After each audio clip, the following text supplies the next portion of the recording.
Welcome back to the Fly Culture Podcast with me, Pete Tigers.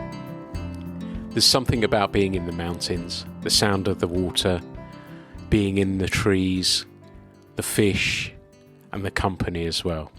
I'm back in Italy again, and I'm going to take you fishing with some friends. We're going to get some feedback from what they felt, some first-time anglers in Italy as well.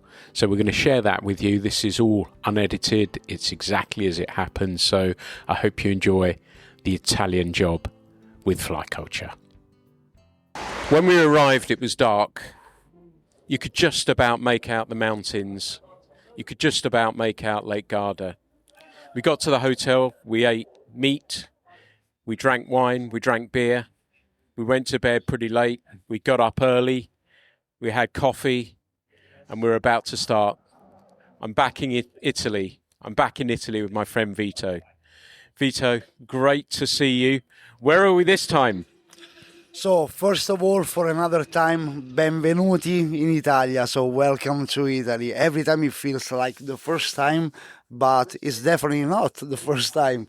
We are in Trentino, at the hotel at the moment, at the gate of the Alps and Dolomites, ready for a new day, and can't wait. I mean, I can feel the vibes. I can feel the vibes of the group.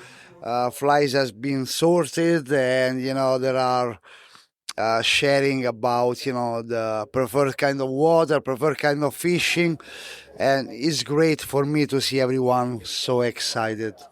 It was last night, and this morning, as I said, we were up stupid o'clock, drinking espresso across the road, enjoying that. One of the interesting things, I know you've been doing a lot of fishing away from traditional trout species.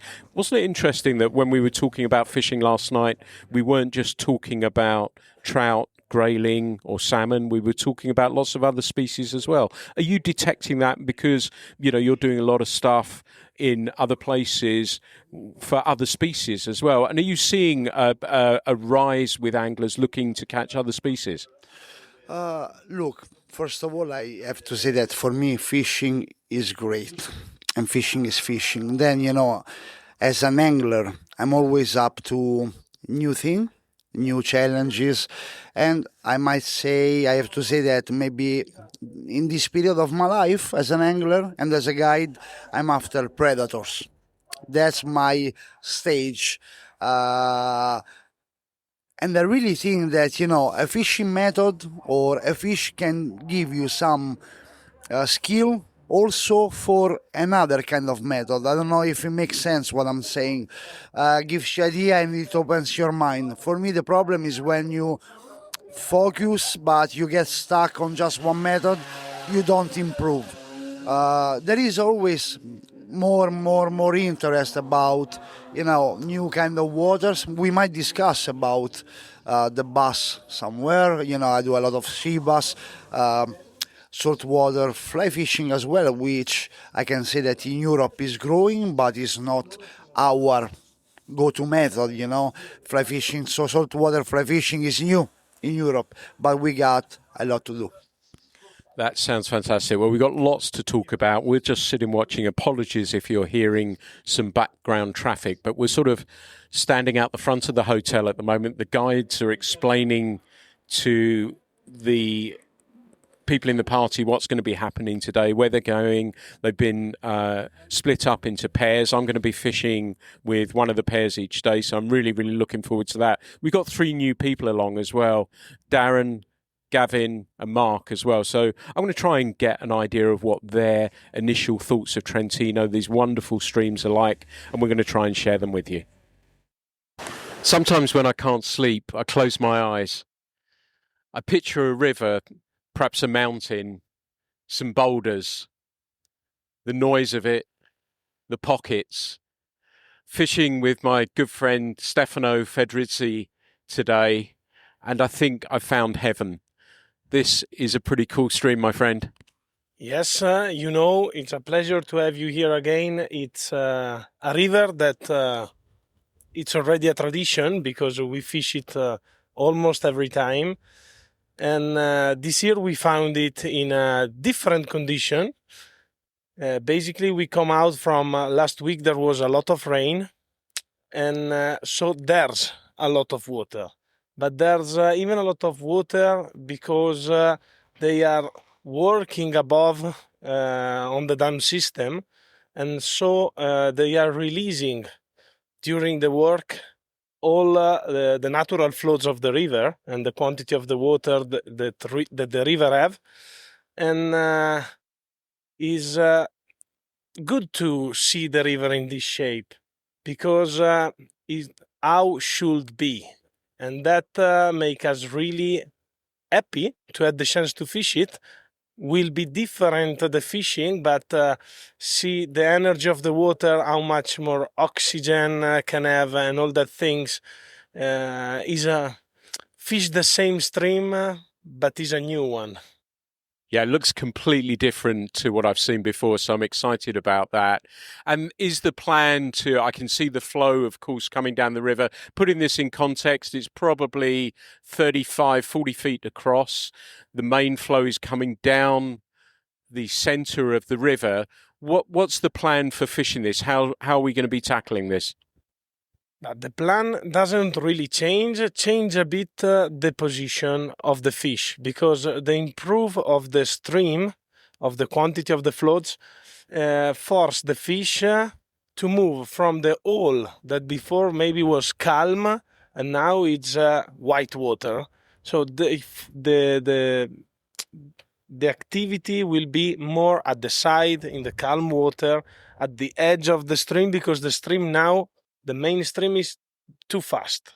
So we need to adapt a bit our techniques to go to find the fish at the side where there's a pocket of calm water, because, by the way, a fish is a fish and the trout want to save energy.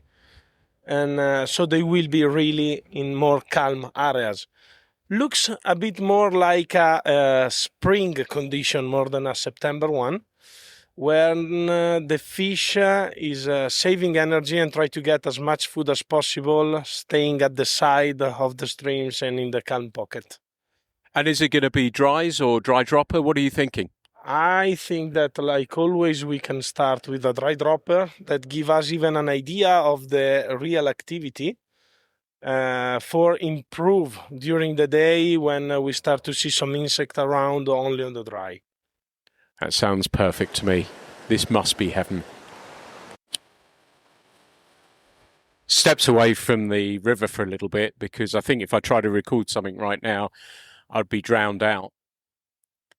Interesting morning. We fished dry dropper, and I've been picking up some fish on the nymph, but I'd been having them come eat the dry as well. And I thought, right, okay, well, I can snip the nymph off.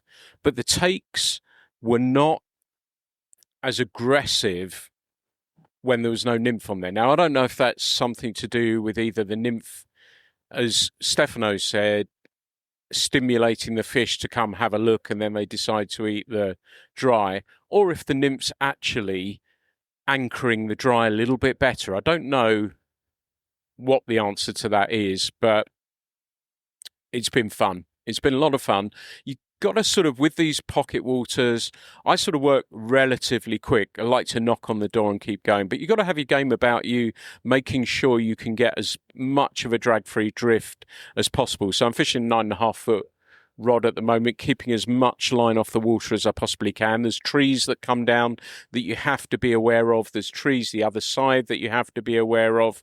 And also, with this situation, keeping that fly floating nice and high definitely does pay some dividends as well. That's worth keeping an eye on. It's easy as anglers to just say, well, yeah, that's doing fine, it looks all right. But I think spending a little bit of time thinking about those little extra things can sometimes make a difference. I've caught what I feel is a fair share of fish. So I've wandered upstream. I've been chatting with Stefano as he's been guiding Peter and Brian.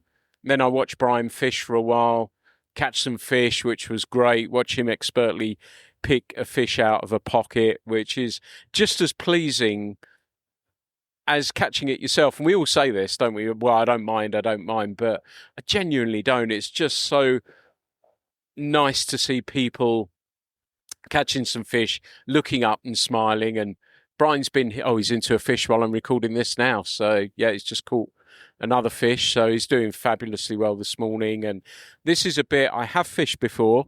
And if you know the podcast, there is the picture that I use, and it's on this very section, almost right here somewhere, I think it is actually. So that's where it comes from. So it's wonderful to be back. It's wonderful to see the river looking so different after the rain as well. And the water temperature, and we know in the UK how the summer's been, that the water temperatures have been a little bit higher.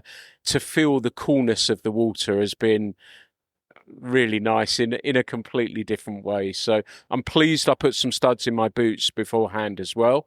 I've got the Fora wading boots from Patagonia that I wear all the time, that are just so light. They protect my ankle though, and they grip incredibly well as well. So I've been really pleased using those back over here again. So that's been good. Yeah, I'm just half a day in and I just feel like I'm at home. I'm happy. I'm amongst people who feel the same. It's not much more I can ask for. We got a good lunch, I would think, to look forward to. The Hotel Paxus, a lunch. There might be mozzarella and tomato. There might be some Parma ham. I don't know what it might be, but I'm looking forward to that as well. So it's been just a great morning so far. When we do these podcasts, I always want it to be real. I want it to be authentic, representing exactly what is happening on the river. And the afternoon was an interesting session. We felt that the temperature had dropped a little bit and the fish came off the boil. And it's sometimes the case where you fish one pool, nothing happens, go into the next one, and you might find a fish. But it just wasn't working like that. It seemed quiet. And Brian and I had walked upstream. Stefano was downstream with Peter and he called me and he said, anything going on? And I said, it's pretty quiet. He said it was the same where he was as well. And that's the wonderful thing about fishing around here in Trentino. There's so many different places that you can go explore. So we headed down onto the main river, onto the Sarka, and we had a good go down there. I put some nymphs on. I just was interested to see what the fish were up to. We did see one fish rise and Brian covered it, but it didn't come up and eat. And I caught a couple of fish. I lost one due to, I don't know, I let it get downstream with me a little bit and I was probably a little tough on it and it came off. But that's how it is with those things from time to time. But that was the nice thing. Then we sort of looked at our watches and said, right, okay, I think it's probably time for a gelato. So Stefano bought us a gelato. We sat out front. We talked about what would our dream car be if we won the lottery, which was fun. So we did that sort of stuff as well. So stepped out fishing for a while, which is, I always like to get to know the people as well and a little bit more than about them than in a fishing context as well. So that was fun. There's a time when I was a fishing guide and the rain, when it used to beat on the roof of the house, it would keep me awake. I was thinking about where will we go? Where can we fish? Is there going to be fishable water? And we were having dinner last night and we sat outside drinking grappa and local drinks and local wine, and the rain fell, and the rain fell a fair bit. But the lovely thing about being around here is there are so many options. There are so many places you can go cast a fly. And we'd seen the guys, and I'd asked Vito, I said, you know, are you worried about the weather? And he said, worried's not the right word. No, we'll figure something out, which they have done. And we've headed high into the mountains this morning. And there's a real mixture of fishing. And what we've got up here are brook trout, brown trout, and what appears to be elusive for me are the grayling as well. There's some grayling up here, high up in the mountains. We're a fair distance up, and we've got a main part of river that's probably 20 feet wide, pretty shallow, not as rocky or as bouldery as we were fishing yesterday. So you can spot the fish as well. You can see the fish hanging in the water, and they'll come up and give a dry fly a time of day. And I started off with a dry dropper as well, just to see, because I thought it'd be really cool to try and catch a grayling here, which I've never done. So I thought I might get a better chance of doing it, but it hasn't played out that way so far. And of course, I've got distracted. I found a shitty little stream, and I started off fishing. The rain had come in a little bit more as well. Not heavy, but we went back to get our rain jackets, and I saw Yestin and said, look, I'm going to go and fish this little stream. I'd caught a couple of fish beforehand, and then Yestin came down with me and we took it in turns, and then Brian came along as well, and again the three of us took it in turns catching fish, not always catching fish, but rising fish sometimes, hooking fish. I think it was me who lost the most actually, so getting them enthusiastic about shitty small little streams. And the stream where we were fishing was probably 2-3 foot across, and then it got narrower too, and Stefano and I carried on up. There was sometimes a shot you could get into 5-6 inches where the grass hadn't grown over. And when I've come up here in June, the grass hasn't been quite as long. So you've got to think about it a little bit more. But it's about backing yourself and thinking about not worrying about if it doesn't land first cast on the water, lift it and go again. And we drive the cast down a little bit flatter as if we were casting into the wind. And that sort of makes it a little bit easier for us to actually get the fly into that spot, and you get either an instantaneous take from the fish or not. And it got narrower and narrower, and it was really good fun trying to land that fly in that spot. So I enjoyed every single second of that. I'm standing now. I feel like I've caught plenty of fish. There's mist around at the moment. It's a bit murky, and I'm watching Brian fish a dry fly. Oh, it just rose a fish then as we spoke. And they're funny how these fish take that. They sort of nibble at the fly a little bit at times, and then sometimes they'll really commit at it and hit it hard. And it's you just got to keep plugging away at these fish and waiting for that one that's going to beat it or eat it really firmly and nicely. The plan was to try and find a grayling, but I once more got led astray by Stefano, who said there's this little stream, there's some brook trout and there's some brown trout in there, best we go and have a look at it. So that's exactly what we did, and it felt, given the timing of this, that I went through my fly box and I found a fly tied by AK Best, and we fished it, and we fished it really hard, found brook trout, surprising size of them as well, given the size of the stream. One shot I made under a bridge and something very big swirled at it, but I couldn't get I don't think I thought I stuck on it, but it didn't stick, so I perhaps did something wrong there. But we carried on working up the river, looking for little pots, looking for little spots. And sometimes these fish, again, another takeaway from this is the fish are sometimes not where you think they're going to be, and you think the water's super skinny. It's not the sort of water that you've been catching your last few fish in. And then they go and surprise you once more, as these fish continually do. It's the beauty of them, particularly the brook trout, that takes your breath away. The green back, the bright underneath, the white piping on the fins are just absolutely stunning, and each one is special, and I take a few moments to admire it and before I let it go again. But yeah, they're extremely aggressive fish that are fabulous fun to catch. And again, this reinforces why I come here. I think this isn't said as any form of advert along these sorts of lines. I just love it. Days like today, and I've been lucky enough that I fished a lot of rivers that I fish in the more traditional way. And Stefano were talking about these little streams, and you're almost fishing 3-4 inches of fly line out, and the rest is just leader, and learning how to control the rod and getting the rod to do what you want it to do so that you can get the fly exactly where you want it to go. Sometimes it doesn't always go to plan, but if you think about it and you're confident, and I often say on here about being confident with a fly rod, and this teaches you a way of being confident, and you get something from that, and the next time that you're out, even if it's on your usual stream, then it is a whole lot easier to handle. So, yeah, I'm lucky to have fished there.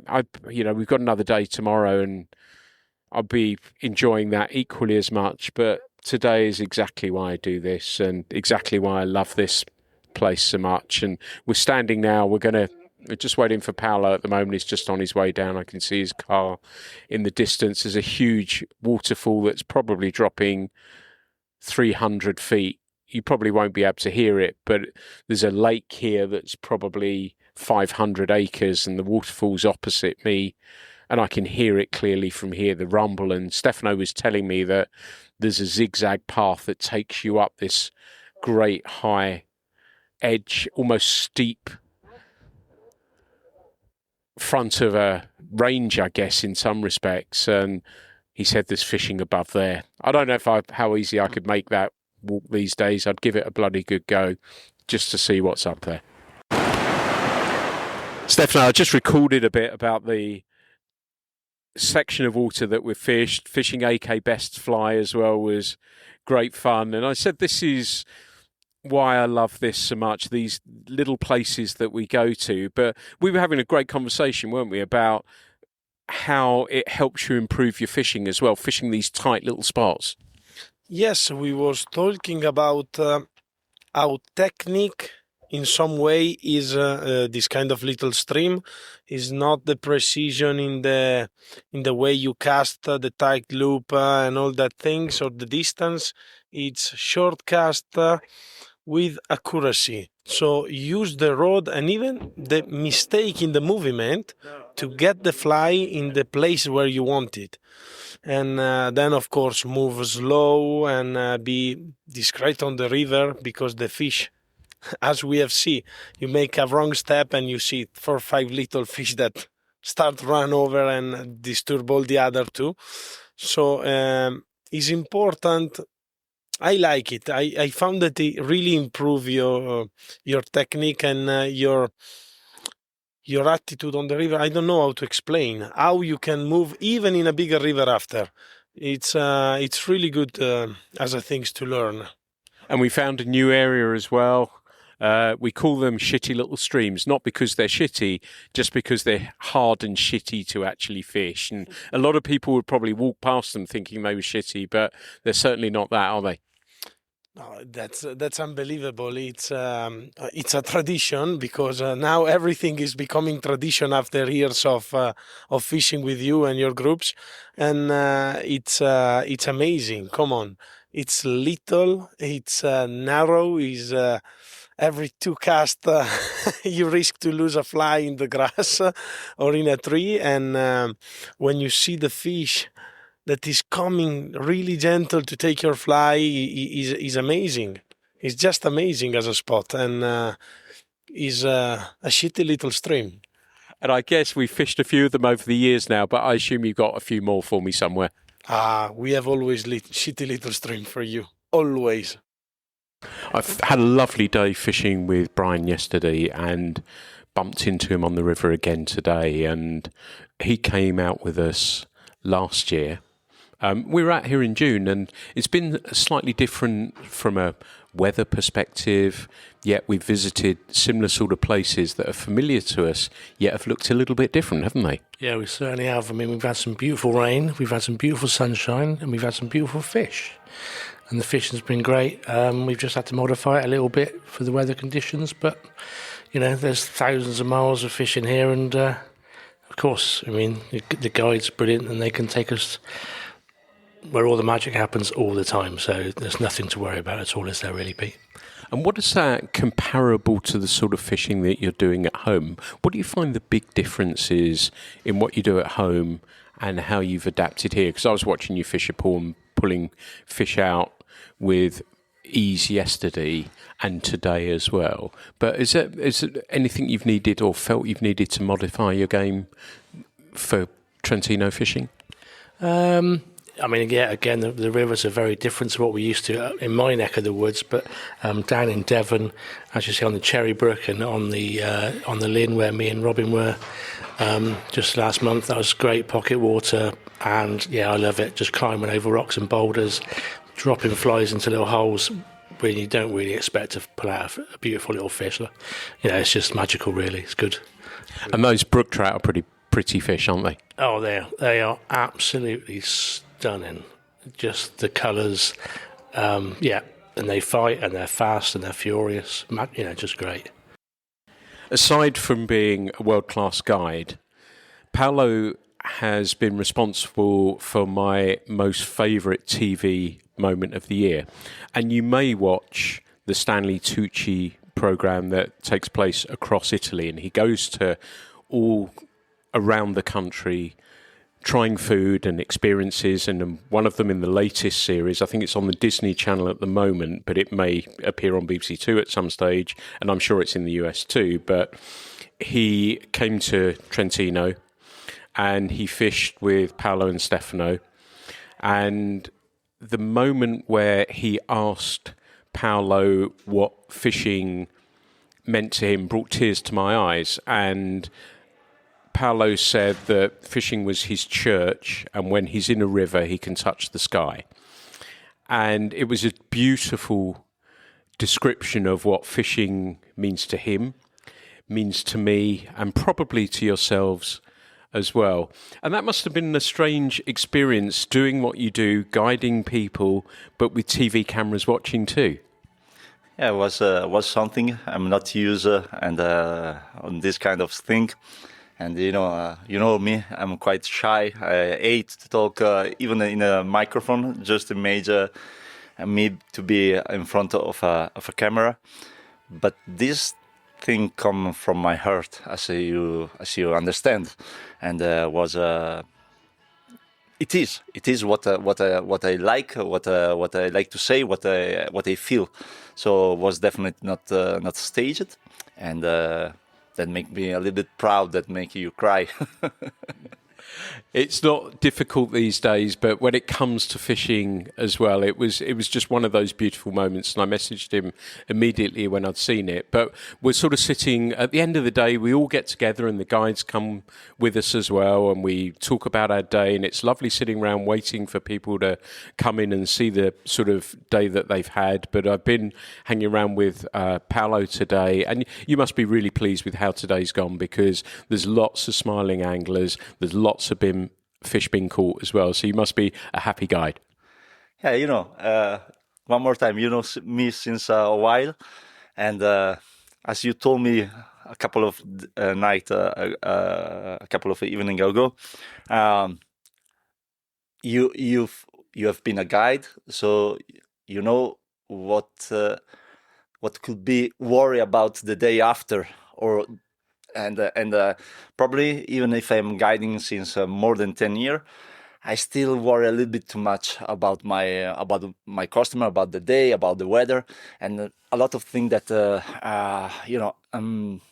is out of my control. But I would like that everything is going well for the people that come here. And so sometimes probably I stress too much my client, asking if everything is fine, but at the end of the day they are smiling, so that made me happy. And that's one of the reasons, I love coming here to fish with Paolo and Stefano, is that they care, and they care about the people. They don't go through the motions. They think about where we fished previously, carefully plot where we're going to fish the next day, and try and take us somewhere else. So that's, to me, and as Paolo said, I've been around guiding a long, long time, and I know good guides, and I know not so good guides, and Paolo is right up there. The wonderful thing about the streams that we're fishing is that they lend themselves so well to tenkara fishing. And Peter, who is on certainly his second trip with me out here and has been previously as well, is a great exponent of tenkara. And is it right? Is it perfect for tenkara here? I think, having watched videos and that from Japan, I think this system up here is probably as near as you're going to get to Japanese rivers without actually going to Japan, so obviously a lot cheaper. And the amount of fish is just incredible. It's just stunning the amount of fish you catch in a day. Yesterday we were up on very small streams, and you can pull out 5 or 6 fish from a little tiny pool, no bigger than maybe 6 foot across. You just can't get any better than that. It's absolutely stunning. And you get the opportunity to use tenkara rod properly, because that's basically what it's designed for, for these small rivers with very fast flowing water, going into little pools which hold the fish. Brilliant. And there's a lovely story to this as well, is that we'd had some rain overnight. And, fishing holidays, you want everyone to be absolutely perfect. But we all knew that there was rain coming. And the guys, Peter was heading off to fish somewhere else. And they got there with Stefano. And the river was too high. There'd been water in a reservoir, and the dam was letting off water, so it was unfishable. So you might think it sucked, but Peter came up to where we were as well because there was so much fishing, and that's your favourite spot, isn't it? So it was a dream come true for you, wasn't it? If I could just go there for 3 days and leave me there, I'd be happy as a pig in shit, basically. Just let me get on with it. It's just incredible. It's so hard to explain how good it is. It just doesn't get any better. And it was the variety of fishing as well, isn't it? That there's got where it drops away, there are pockets and big boulders to climb over. There are tiny streams, and then even shitty little ones that I found myself being attracted to, and medium-sized rivers. So the variety was just extraordinary, wasn't it? You start off the bottom of that run, below the sort of pool area, and there's 2 or 3 pools there just before the waterfall, which hold loads and loads of fish. Then you come up to like a big pond area, which is flat, and off there's little tiny streams, which with a Tenkara rod, you got to be so precise to get your fly into these little, literally 6-inch gaps in the grass, and you just don't believe there's fish in there. And every time you go in there, there's fish in there, and they're not little tiny things either; they're fair-sized fish.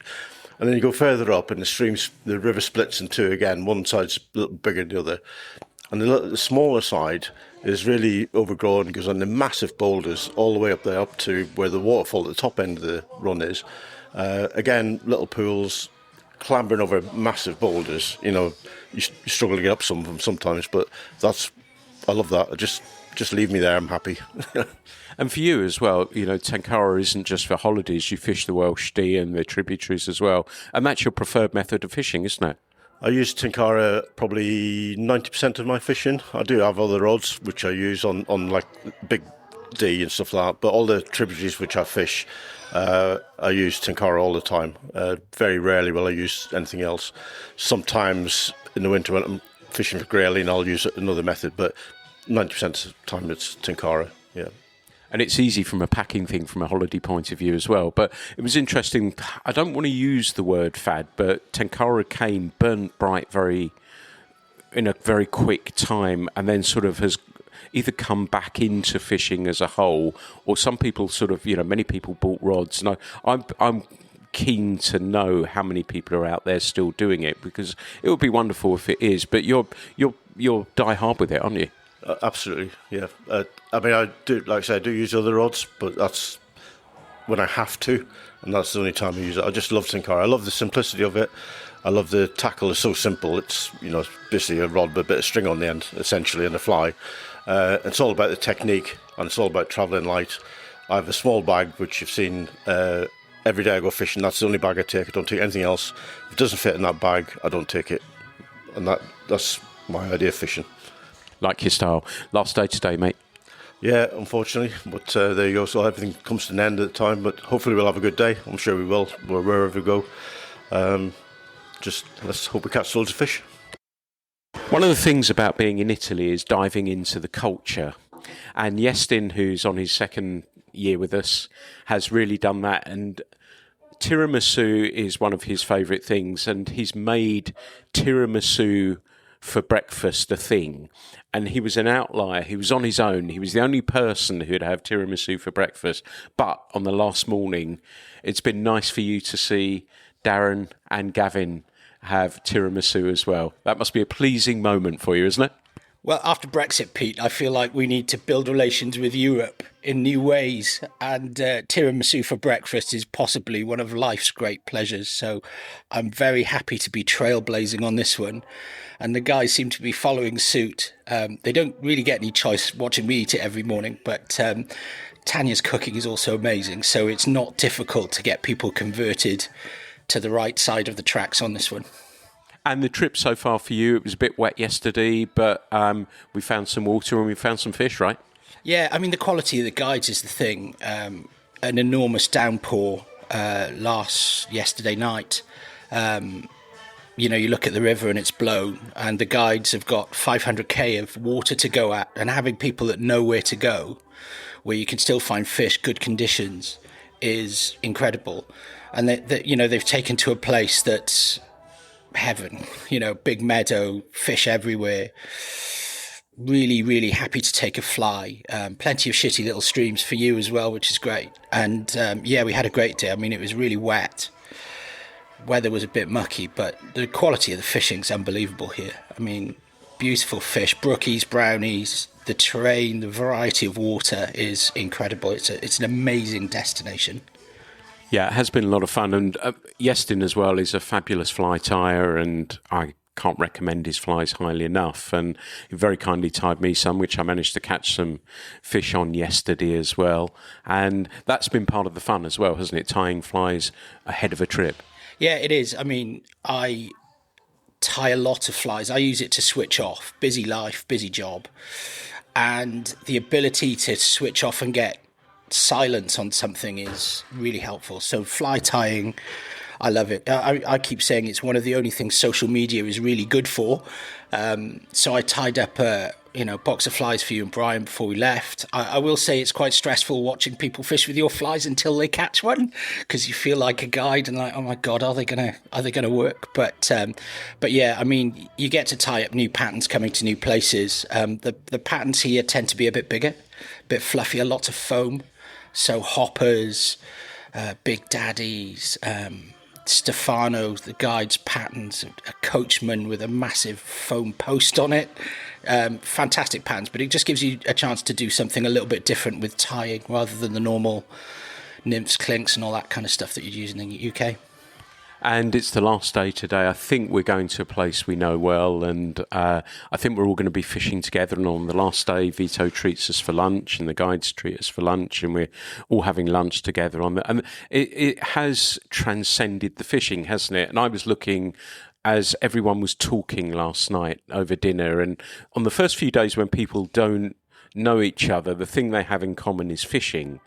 But then when we get to know each other, then there's so much more. And I was earwigging some of the conversations, and it was about a wide range of subjects, and that's part of it as well, isn't it? Yeah, the thing I love about fishing, it's all walks of life, princes, paupers, policemen, plumbers, the whole range of different types of people you meet. And yeah, I mean, you come on a trip. We were talking about this the other day, I think it's about the experience, and the experience isn't just the fishing. The fishing's a big part. If the fishing's hopeless, or the destination's terrible, then that would be different. But you're coming to somewhere, amazing fishing, food's incredible, location's incredible, it's beautiful here. Really interesting bunch of guys. You're fishing all day, you're having a chat, you have a couple of beers, plenty of tiramisu. And yeah, it's the whole thing, it all wraps up together, and the whole is way bigger than the sum of the parts. I think it spoke volumes for me that I was having a coffee early. Darren and I tend to get up early, and we go and have a coffee across the street and just chat. And he said, if it happens next year, I'd do it, and I'd do it with exactly the same group. And that speaks volumes, doesn't it? It does, yeah. I mean, I came back. I loved it last year. I've loved it this year. I'll probably be back next year as well. The other one to Fewley, I might try and persuade Mrs. Ev to let me go on too. So, yeah, it is. It's a fantastic trip. I mean, the whole thing gets put together really well. You've done a great job on putting the itinerary together. The guides, Vito is one of the best guys you'll ever meet. He's hilarious. The guides are phenomenal as well. So when you add it all up, the experience-wise is amazing. So, yeah, I'm not surprised people keep coming back. I'm an old dog, and I'm always wanting to learn new tricks. And I learned something on this trip as well from Yestin. Do you want to share it with us? Yeah, floating's really expensive. So anything with a fishing label on it tends to cost a lot more. But as long as you're not using CDC, floatant comes in the form of a Vaseline chapstick. They cost £1 from Boots. And if you can apply it to your fly, especially if you're using synthetics, that I do quite a lot, it's as cheap as chips, and it floats like a cork. So, and it doesn't come off. So there you go. There's a free one for you, Pete.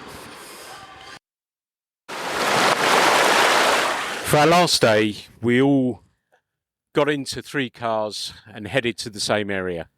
There's 7 of us, and where the guys are fishing, the permits only allow for 6 people. So the guys have taken me further upstream. I'm right in the mountains here. There's signs for bears. The stream here is smaller. Then I know where the guys are fishing today because I fished there a couple of times previously, so I know it well and like it very, very much. And this is a smaller version, a river. I'm putting my rod across, I would say 10 foot across, crystal clear. I'm kind of reminded of New Zealand in a big way. Crystal clear water. I think there's situations where I'm going to be able to spot the fish. And the first few pools, Stefano dropped me off. And the first few pools, I thought, oh, these might be fish here. There might be fish there. There wasn't. And so I think I've mentioned on this episode previously that Stefano, and we'd had this conversation talking about using the nymph as an attractor to bring the fish up to have a look at the dry and eat the dry. And so that was sort of kind of ringing in my ears. So I tied on a nymph and caught a fish on a dry. Yes, linear flies work just fine. And I've been working up through picking up fish, picking pockets and working. The other thing about this, and I said it was crystal clear water, and it really is absolutely crystal clear. I'm almost tempted to drink some. I feel in another way connected to the river, but I'm not going to take that risk, particularly as I've got a plane flight tomorrow. But the other thing I was kind of thinking about was having that nymph, and we talk about it a lot on the podcast about a nymph hanging off the back of a dry fly, and does that put fish off? But I've done this in New Zealand, and the fish ate the dry just fine a number of years ago, and I'm doing it today, and it doesn't stop the fish biting the fly. I wonder if here that we're on a high mountain stream, so food is relatively scarce, and so the fish make that decision and they hit it, and they're on target to do so, so they make that decision and they go for it. And I wonder if there's an element of that about it as well, or as we were saying, that the nymph works as that attractor to make them look at the dry, or it just anchors that dry in a slightly different way. I'm not sure what it is, but it kind of works okay, and it makes you think, well, I wonder at home then, does that make a difference where I put the dry? I don't know, but I think a lot of these things sometimes can be psychological. So if they work for you, do it. And, you know, I'm sure if I end up fishing the duo somewhere or other, I'll probably have a dropper. But I might hang a nymph off the back of the dry with a little bit more confidence,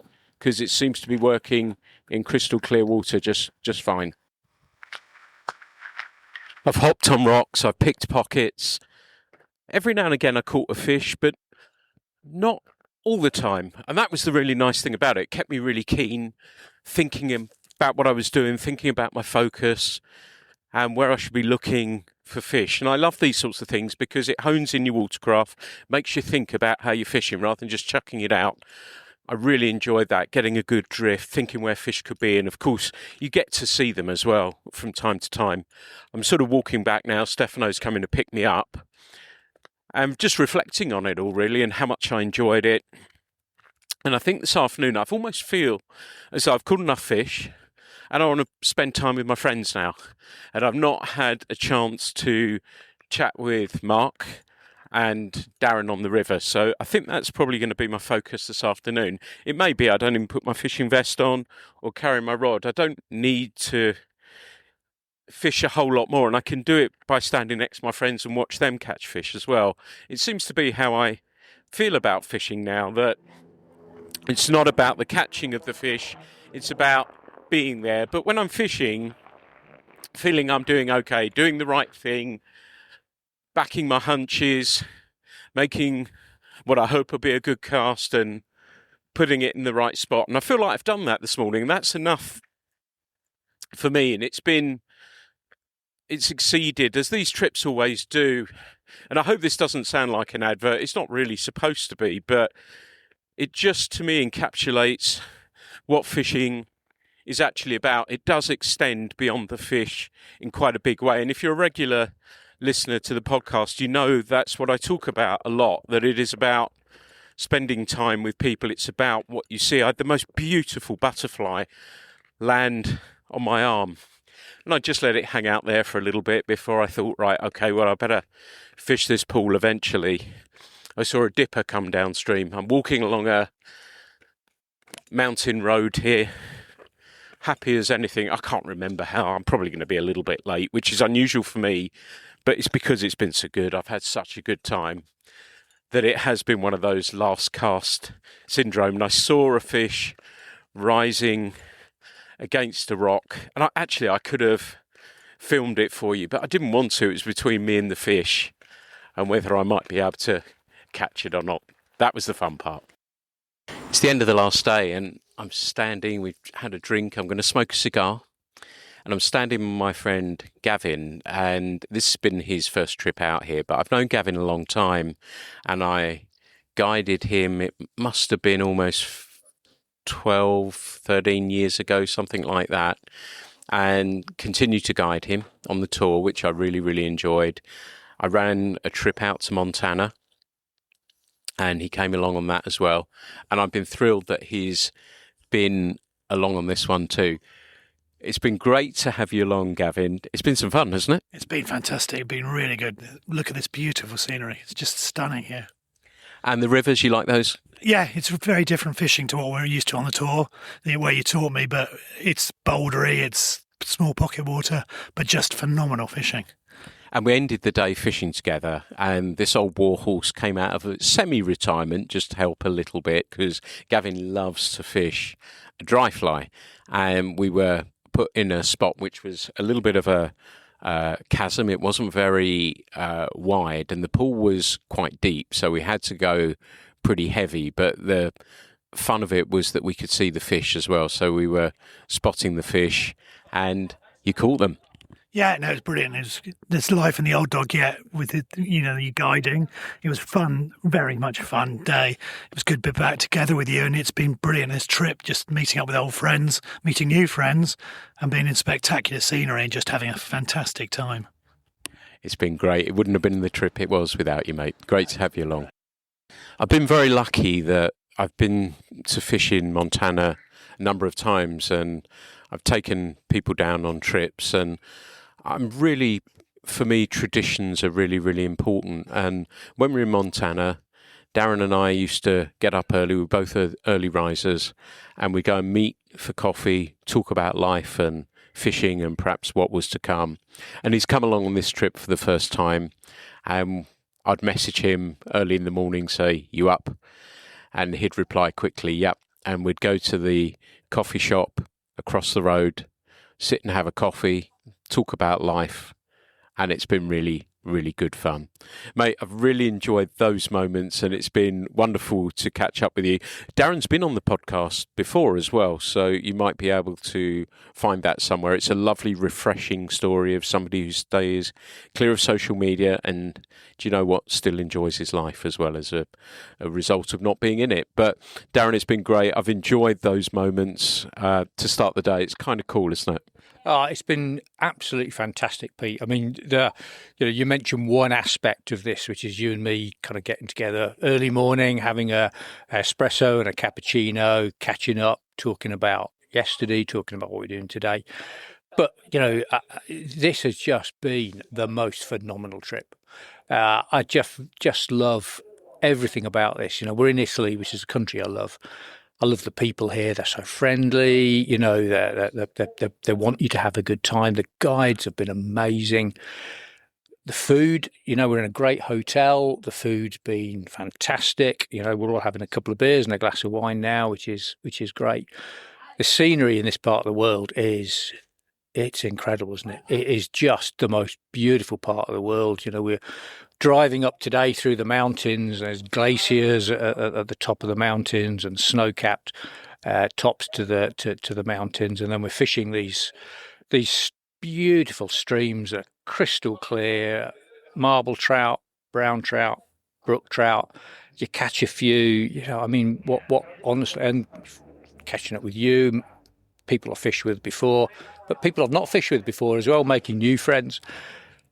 What more do you want? Seriously, Pete, what more do you want? It's been a wonderful trip, and Darren's far too modest, but he caught a really pretty, beautiful marble trout this morning. that was a joy to see. And the lovely thing is that we have a group chat and everyone's sharing pictures on there. So we're all looking to see how everyone's done. And that's the nice thing, is that it's not, well, I've had 10 and you've only had 2, or you've had that's not been what this is about, has it? No, it's absolutely not about numbers of fish. It's just about everybody having a good time. And, there's been people who've not caught as many, but then other people like yourself, Pete, you've lent in and you've helped them, and you've supported them and given them some advice, and they've caught this afternoon. And, to see that support and everybody wanting everybody else to have a good time is just great. And for me, it's a big part of what these groups are. And I'm pretty convinced that this is not the last time this group is going to get together and fish somewhere like this. It's been tremendous. And Mark and I and Gavin, we fished, as you mentioned earlier, in Montana, and that must be 12 years ago. Gavin, Mark, and myself, we fish 2 or 3 times a year. We meet up every year since then, bar COVID. And I get a feeling that this group of 6 that we'll meet up again and fish, and that for me is that lasting kind of relationships and friendships that you build. That's the kind of legacy of these trips, and it's just been brilliant. And one of the things as well, and I touched on the fish that you caught today amongst others, but what's really important to me is to think about the fish, and they're not, we've caught plenty, so everyone's done really well, but they don't give themselves up. It's not like you flip in a pot and you're going to catch a bunch of fish, is it? You have to earn them. Sometimes there's been times where you've had to grind them out as well. Yeah, I mean, I wouldn't say the fishing here is particularly easy. It's it is tough fishing. It's the rivers that we fished have typically been very, very clear. You've been able to sight fish and you can see the fish. But they are not throwing themselves at every fly in your box. You've got to work for them. You've got to get good presentation. You've got to get the right fly. I guess like most places. But it is pretty tough fishing. They're easily spooked as well. Some of the rivers today we fished, fish are really spooky. You poor wading, or you take a step too far, and they're gone. So they're not giving themselves up, but that for me, that's part of the. When you do catch one, that's just the extra pleasure, I suppose, that you have got it right, and you've worked and you've really earned it, and that again, it's all part of what's made this such a special trip. That's wonderful. I've loved it, Bud. I've loved having you along, and it's been one of those good ones, right? Yeah, brilliant, and looking forward to catching up with you again soon, Pete, on Riverbank. Well, Presidente, that's another trip under our belts, and thank you again for putting all this together, looking after us so well, caring for us, and just being there. It's been amazing, mate.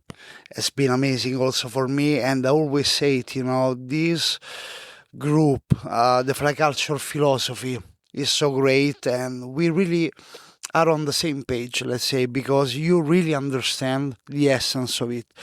It is about fishing, but it is not just about fishing. The food, the wine, the tiramisu. I know we had some, people wanting tiramisu also for breakfast, and they managed somehow. And the culture and all that jazz. But it's also getting to know, meet good old friends and getting to know new people.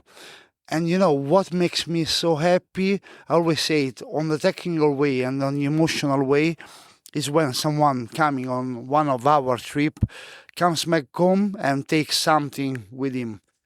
On the technical side, how to use a dry fly downstream or any kind of skill, but also when I read, we set up group, WhatsApp, and so on, people that met on the trip and they still go fishing together.